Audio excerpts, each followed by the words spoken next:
Interior, bar, Korea, night.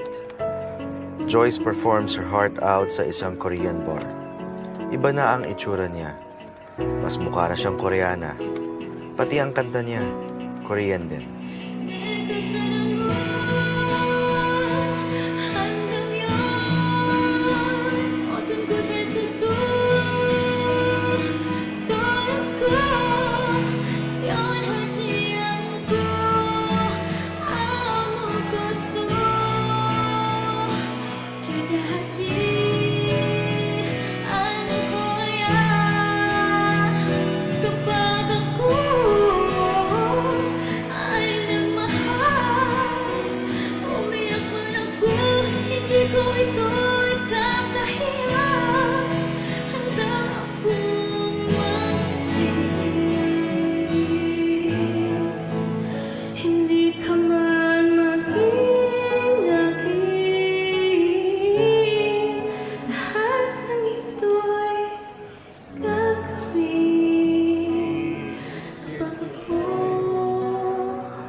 Kawawa naman siya.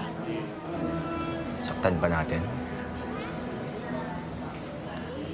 Pag mas nadadapa ang karakter at mas nasasaktan siya, mas lumalabas ang strengths niya. Mas nakikilala natin siya. Game. Pagkatapos kumanta ng banda sa bar, makikita natin ang mga kasama ni Marco. Mga staff. Oo!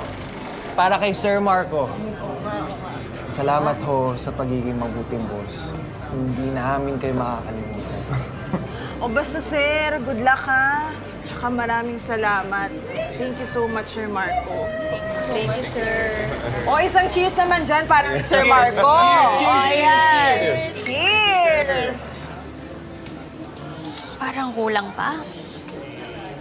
Di ba dapat mas intense, mas lusak level? What if ilagay natin si Marco sa isang mala-life and death situation? Habang nagkakasiya ng lahat, Marco suddenly feels dizzy. Unti-unti, nag-blur ang paningin.